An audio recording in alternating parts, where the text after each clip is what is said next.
Bonjour à tous, bienvenue dans cette nouvelle vidéo et dans cette nouvelle pièce. Alors aujourd'hui on se retrouve pour une vidéo coin lecture encore une fois et on va parler de mes livres préférés pour le printemps. Donc j'ai quelques petits ouvrages à vous présenter et j'espère que ça vous plaira et que ça vous donnera des idées de lecture pour le printemps. Avant toute chose, donc je voulais juste vous parler de cette pièce là, c'est donc notre bureau. On a décidé pour le moment, comme on n'a pas d'enfant, de faire de notre troisième pièce un bureau partagé. Donc là je filme sur le bureau de mon copain et mon bureau à moi il est sur le côté gauche de la... Enfin vous c'est droit mais sur le côté gauche de la pièce. Et derrière moi se trouvent donc mes étagères. Moi je suis à peu près installée dans l'environnement là, mon copain pas du tout, on a à peine fixé les étagères au mur cette semaine. C'est la pièce qui est la plus longue à aménager parce qu'on ne sait pas trop ce qu'on veut et à la fois c'est la pièce où moi je suis tout le temps dedans parce que j'ai vraiment mon coin bureau que j'ai en fait aménagé depuis le départ puisque c'est aussi mon atelier de création, c'est là où je dessine, où je brode, où je fais de la peinture, où je monte mes vidéos sur mon ordinateur. Voilà, donc c'est un petit peu notre pièce de loisirs créatifs et notre pièce de collection, etc. De mon côté, donc, je vous présente juste vite fait mes étagères. C'est pas très intéressant, mais voilà, de toute façon je vous ferai un appartement tour bientôt, quand j'aurai tout terminé, mais c'est encore loin d'être terminé. Donc du coup sur cette partie du mur, on a donc l'ancienne étagère de mon copain et mon ancien meuble qui était dans mon studio à l'époque et qui me servait de meuble pour ranger ma papeterie. Donc c'est toujours le cas, c'est toujours le meuble pour la papeterie, donc c'est grave le bordel dedans, donc je ne vais pas ouvrir les tiroirs. Mais un jour je vous présenterai mon meuble à papeterie quand je ferai un studio vlog et quand ce sera rangé. Voilà, surtout. En ce qui concerne l'étagère ici, j'ai décidé de ranger un petit peu tout ce qui est livres d'art et livres de graphisme dont je me suis servi pour mes études en fait, tout simplement. J'ai une étagère avec un peu des figurines que je sais pas trop où mettre, où il faudra peut-être un jour que je trouve une solution. Pareil, j'ai ma BJD qui est là, je ne sais pas pourquoi elle est là, j'ai toujours pas trouvé de boîte pour la ranger, en attendant de effectivement trouver une solution pour exposer mes poupées aussi, dans cette pièce-là, évidemment. Donc j'ai un peu des mangas, j'ai un peu repris les mangas depuis quelques temps, donc bon, j'en ai quelques-uns, c'est pas terrible, mais par rapport à quand j'étais ado, mais bon, voilà, il y en a quelques-uns. Et ici, j'ai tous mes livres de développement personnel. Donc je me suis dit que ça avait un peu sa place dans le bureau. Voilà, donc j'ai fait un petit endroit pour ça ici. Et ensuite, tout le reste de l'étagère, c'est consacré à ma boutique d'illustration. Et je trouve que c'est très mal rangé, qu'il n'y a pas du tout de place. Donc je sais pas, je suis en train de réfléchir à des astuces pour ranger ma boutique un peu plus correctement. Voilà, je vois pas trop en fait quand je cherche des choses pour préparer des commandes. Et du coup c'est pénible, donc je me dis qu'un jour il faudra quand même que je trouve une solution pour que ce soit plus rangé et plus accessible. Voilà. Ensuite, quand on se tourne vers ici, ce mur-là m'appartient en gros et je vais y mettre mes pins un jour, enfin je trouverai des solutions pour décorer. J'avais mis une guirlande parce que à la base je voulais me filmer depuis mon ordinateur qui est en fait donc, vous voyez pas mais juste en face. Mais pour l'instant j'ai pas encore de caméra pour l'ordi, j'ai une webcam mais ça doit pas être une très bonne qualité. Voilà, donc pour l'instant je me filme pas devant mon ordinateur, pas encore, mais ça viendra peut-être un jour. Et donc sur mon meuble de papeterie, j'ai tous mes planeurs, mes bullet journal, mon journal de lecture, je cherchais le mot, mes carnets de dessin, mes carnets pour la perte de poids, etc. Voilà, donc j'ai mis tout ça là, ça donne un petit peu de couleur, c'est un petit peu frais, ça rafraîchit un petit peu la pièce, ça fait du bien. Voilà, donc pour le fond que vous voyez aujourd'hui. Voilà, la présentation est terminée. Un jour je vous montrerai cette pièce évidemment complètement en détail, mais pour le moment c'est tellement en chantier que c'est pas la peine quoi. Voilà. Donc on se retrouve aujourd'hui pour parler du printemps, pour parler des livres de printemps que j'ai l'habitude de feuilleter durant cette saison que j'adore. D'ailleurs, j'ai très hâte que le printemps arrive, c'est la semaine prochaine, je suis trop contente. Toutes ces fleurs, toutes ces couleurs, moi j'adore. Du coup, j'ai très hâte, mais en attendant, je me dis que pour commencer les vlogs de printemps et les vidéos de printemps sur ma chaîne YouTube, je vais faire un petit récap des livres que je préfère. Donc on va commencer, il n'y en a pas beaucoup, je vous promets, ça va pas être rapide. Faut que j'arrête de dire ça. Faut vraiment que j'arrête de dire ça. Du coup, donc on va commencer par How to be a Wildflower. C'est un petit livre de Cathy Daisy, qui est une illustratrice assez connue sur les réseaux sociaux. J'adore ce livre, en fait il regroupe ces illustrations. Donc je vais vous montrer un petit peu en espérant que vous voyez assez bien à la caméra. Il regroupe en fait pas mal de ces illustrations ainsi que des poèmes, des citations connues ou qu'elle a inventées. Il y a également des recettes de cuisine. Voilà, donc après il y a plein d'illustrations de fruits, de légumes, de nature. C'est vraiment ce que j'adore. Ça m'inspire énormément pour la typographie aussi, pour mes compositions de dessin quand je fais de l'illustration. C'est vraiment une artiste que j'aime beaucoup et je vais vous inviter à aller voir son compte Instagram. Je vous le mettrai dans la bio de la vidéo. J'aime beaucoup son travail et je trouve que c'est incroyablement coloré et acidulé comme technique.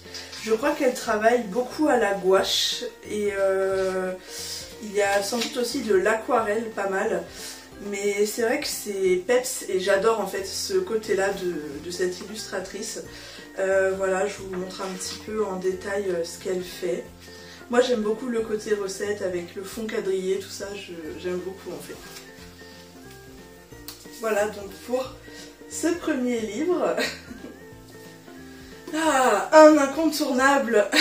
Donc en deuxième temps, nous avons évidemment Anne de la Maison aux Pignons Verts. Je connais jamais le titre exact, Anne des Pignons Verts, Anne de la Maison aux Pignons Verts, Anne of Green Gables. Bon, voilà, on s'est compris. Donc on a donc ce roman Anne de la Maison aux Pignons Verts de Lucy Maud Montgomery, évidemment. Un auteur que j'aime beaucoup, une autrice. Je crois qu'on peut dire autrice maintenant. Donc une autrice que j'aime beaucoup. Vous connaissez tous l'histoire de Anne qui est orpheline et qui est recueillie par un frère et une sœur sur l'île du Prince-Édouard au Canada. J'aime beaucoup ce roman. Je me suis trouvé cette édition au début de cette année, donc avec une couverture qui est brodée. Alors, c'est pris en photo, hein, c'est pas brodé sur la couverture, mais c'est en fait une illustration brodée sur la couverture et qui après a été pris en photo et mis en place sur la couve. Je trouve ça magnifique et en fait c'est tellement rare de voir des romans comme ça dans des belles éditions en France que j'ai tout de suite craqué, malgré le fait que j'ai à peu près 50 000 éditions différentes de ce roman. Mais c'est vraiment pour moi un de mes romans préférés parce que je l'ai déjà dit, mais Anne est à peu près tout ce que je ressens et tout ce que j'ai pu vivre dans ma vie. C'est un peu mon modèle sur Terre. Elle est égale pour moi un peu à Béatrix Potter. Voilà, donc c'est pour ça que j'aime beaucoup ce roman. Et cette édition en particulier, je la trouve vraiment magnifique et j'ai vraiment adoré le lire. Et au printemps, c'est vraiment le livre dans lequel j'aime me replonger parce que j'adore les descriptions, j'adore voilà, toutes les fleurs que Anne se met dans les cheveux, qu'elle met dans sa vie, dans ses romans, dans ses poésies, dans ses petites aventures, tout ça. Et en fait, ça fait du bien au moral. Et c'est pour ça que j'adore lire Anne des Pignons Verts au printemps. Voilà. Donc cette édition est vraiment trop belle et si vous cherchez un beau livre sur Anne, je vous conseille cette édition parce qu'en plus elle est en français. Voilà. Et pour continuer dans les livres de Lucy Maud Montgomery, il y a ce livre-là qui n'est pas du tout d'elle puisque c'est un livre qui répertorie des paysages de l'île du Prince-Édouard.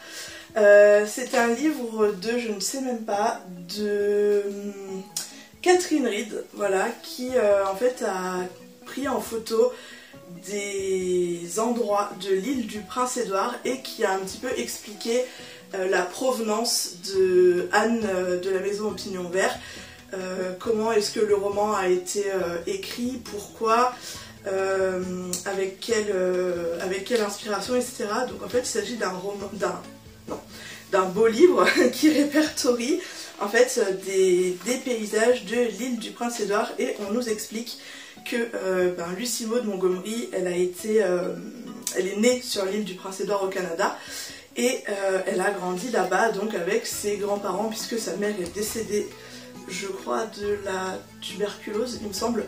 Et du coup, donc elle a grandi avec ses grands-parents et elle a aussi passé une partie de sa vie dans la ferme de Green Gables qui existe vraiment. Donc là on a des photos.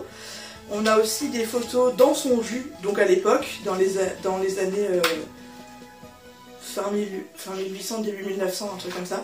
Je crois que c'est ça, c'est fin 1800 puisqu'elle est née je crois en 1850 ou 49, enfin je sais pas, un truc comme ça.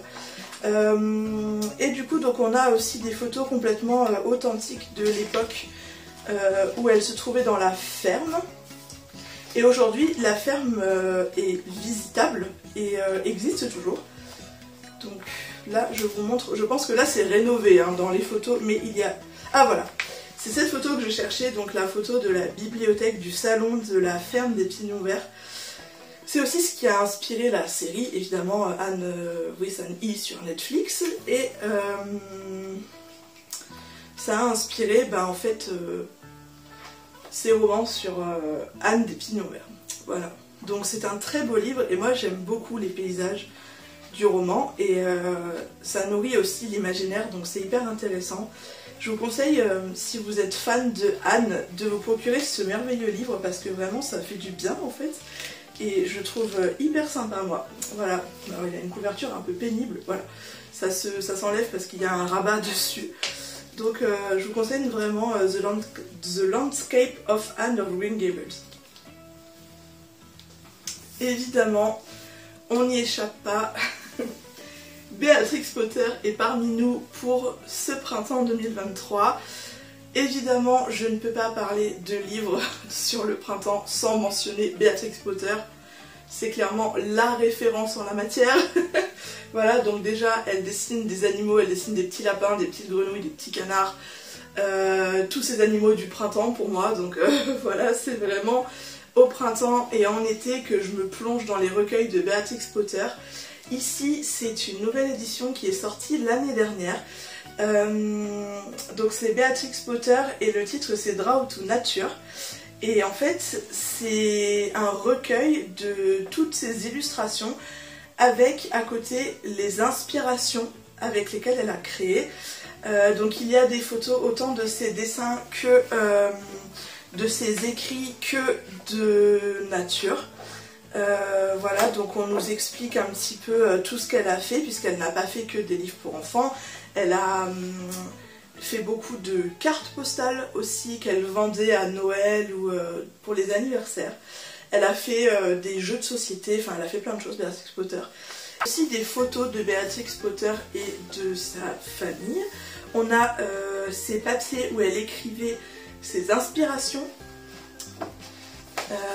Donc on a des poèmes, des contes, des nouvelles, avec à chaque fois les illustrations qui vont avec. Je suis en train de chercher un petit peu d'autres choses.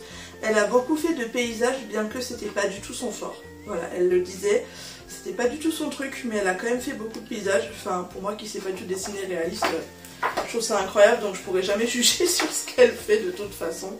C'est trop une idole pour moi pour ça. Donc voilà, en fait, on a pas mal d'extraits de ses carnets de recherche, de ses carnets de croquis où elle faisait des petits lapins. où elle faisait ses brouillons en fait comme on le fait aujourd'hui, hein. Vous voyez voilà, des pages de brouillons. Elle a aussi dessiné beaucoup de nature morte. Hop.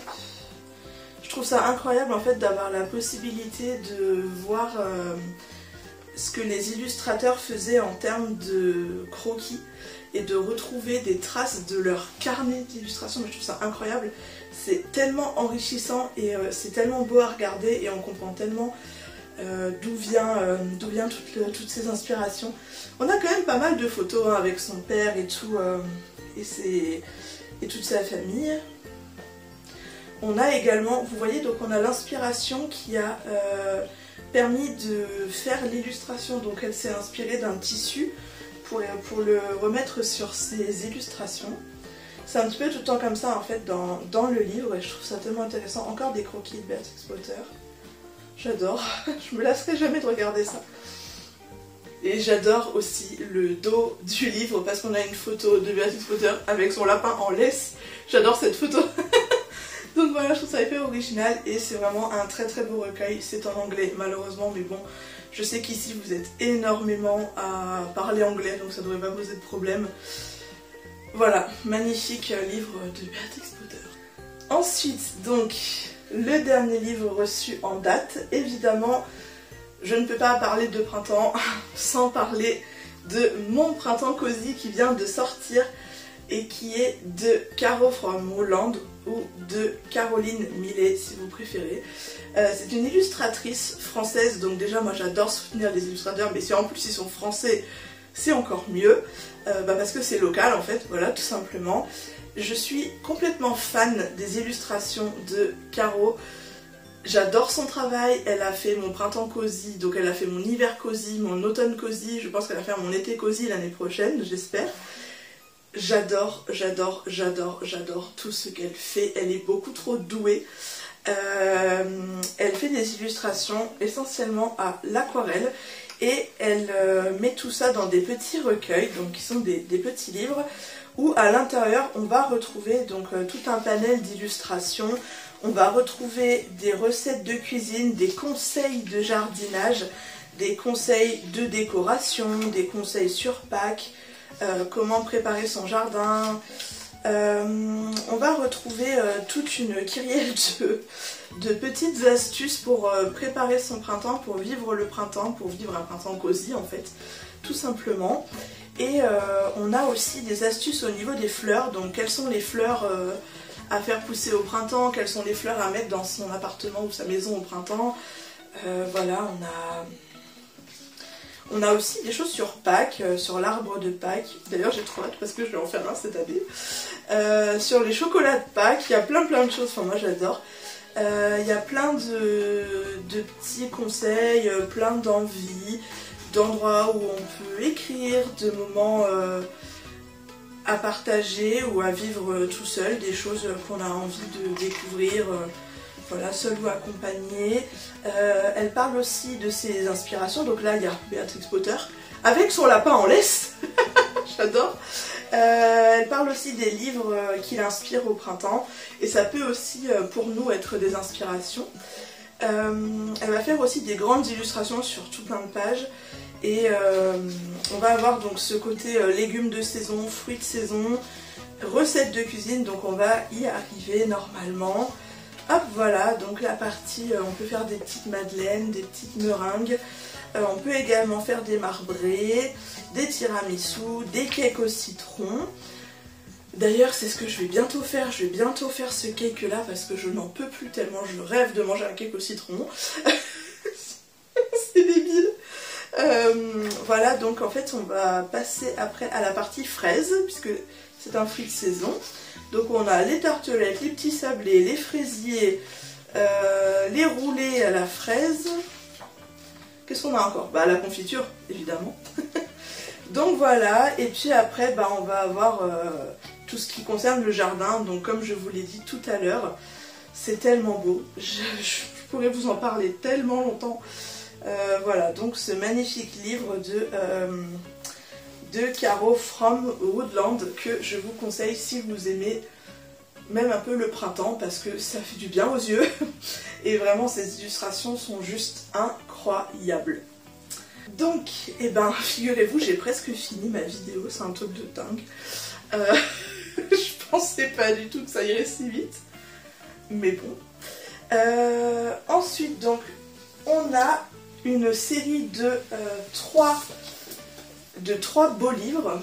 D'ailleurs, je ne l'ai pas dit, mais en fait, il n'y a pas de roman dans cette vidéo parce que j'aime bien conseiller des livres, des beaux livres, mais je pense que je ferai peut-être une vidéo des romans printemps-été plus tard parce que là, j'ai tellement de projets de vidéos pour le printemps que ça va être trop long. Voilà. Du coup, nous passons donc à une série de 3 beaux livres de Georgina Lane. Je pense que je le dis très mal et je suis désolée. C'est donc une photographe qui prend les fleurs en photo. Donc nous avons 3 grandes villes et c'est un livre par ville où dedans elle répertorie en fait toutes les fleurs, tout ce qui fleurit au printemps ou en été, enfin tous les moments de l'année où c'est fleuri quoi dans chaque ville. Et elle va faire de la photo et elle va mettre tout ça dans un beau livre. Donc je vais vous montrer. On a Paris in Bloom, New York in Bloom, hop, et London in Bloom. Donc clairement mes 3 villes préférées au monde. Du coup je pouvais pas faire autrement que ne pas les acheter. En plus je les voulais depuis tellement longtemps et ils étaient tellement longtemps en rupture de stock. Et je crois que j'ai pu les avoir il y a genre 2 ans ou 3 ans. Et j'étais mais comme une dingue, j'étais trop contente. Donc ce sont des livres en anglais évidemment, hein, sans doute. Et du coup je vais un petit peu juste vous montrer.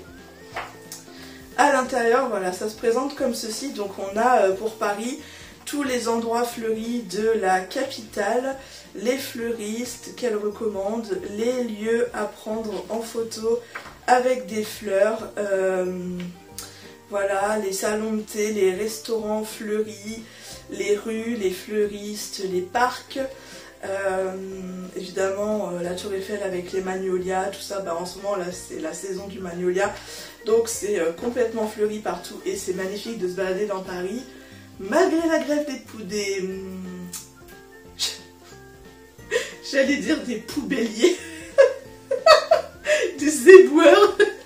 Malgré la grève des éboueurs, voilà, c'est agréable de se balader dans les parcs. Ah là, voilà notre tour Eiffel entourée de fleurs de cerisier. Voilà. Il y a une partie fleurs de cerisier, une partie magnolia sous la tour Eiffel, hein, donc on a le choix. Voilà. C'est tellement beau, enfin moi j'adore me plonger dans ces recueils de fleurs. J'adore les livres qui sont des recueils parce que c'est extrêmement inspirant. Et pareil pour dessiner des fleurs, voilà, pour avoir des idées, je trouve que c'est hyper enrichissant. Donc j'aime beaucoup les livres qui répertorient plein de choses. Donc je vais vous montrer aussi London in Bloom. C'est tellement mon rêve d'aller à Londres au printemps. Parce que c'est tellement beau.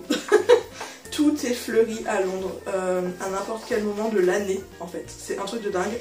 Moi je suis allée à Londres au mois d'août, en 2019. C'était déjà incroyable, donc j'ose même pas imaginer au printemps.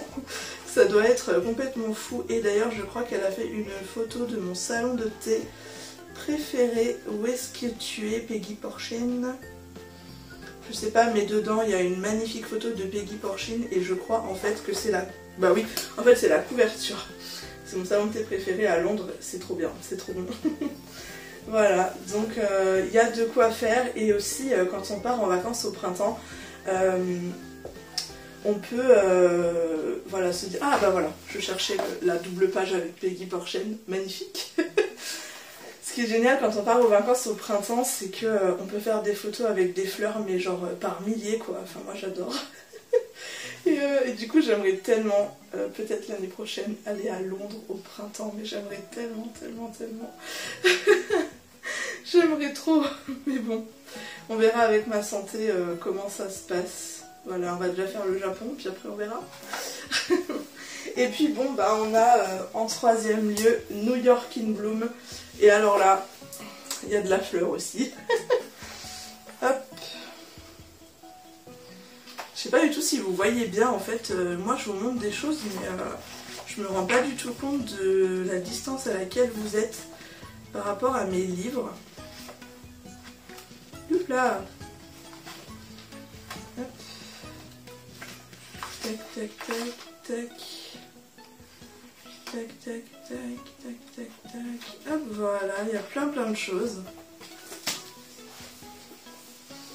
Donc si jamais vous aimez les fleurs, je vous conseille vraiment les livres de Georgina Lane parce que c'est juste trop beau.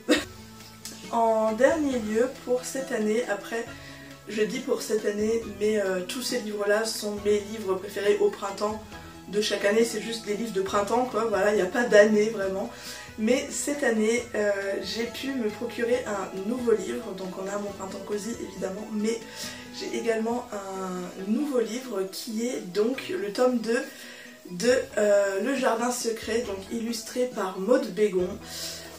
Je suis très fan de ces illustrations, donc déjà je suis super contente qu'il y ait un tome 2 parce qu'il y a aussi un tome 1 et cette année donc je vais m'empresser de le lire au printemps. D'ailleurs je pense que ça va être mon programme de demain. Du coup je ne connais pas l'histoire du tome 2 puisque je ne l'ai pas encore lu, mais je voulais quand même vous montrer la couverture parce qu'elle est magnifique. Donc on retrouve Marie, donc la petite fille blonde. Je ne sais plus le nom de ces deux amis, il faut que je me replonge dedans, qui est donc visiblement dans le jardin secret. Et donc pour la petite histoire, donc c'est Marie qui est recueillie par son oncle en Angleterre dans une maison un peu style les manoirs à la Bridgerton, tout ça, dans les contrées du Lake District ou dans le Yorkshire ou des choses comme ça. Et donc elle est recueillie par son oncle, sauf que son oncle, il est jamais là, quoi, il travaille tout le temps. Et du coup, donc elle va découvrir un petit peu la nature, les parcs qui entourent la maison, et elle va trouver le jardin secret, donc un lieu qui est interdit par l'oncle et la famille de cet oncle-là. Mais je crois que dans le tome 1, il me semble, elle va trouver la clé, elle va pouvoir accéder, elle va ouvrir la porte, elle va pouvoir accéder à ce jardin secret. Mais ça va être un secret, personne ne va le savoir, et du coup elle va se retrouver là-dedans.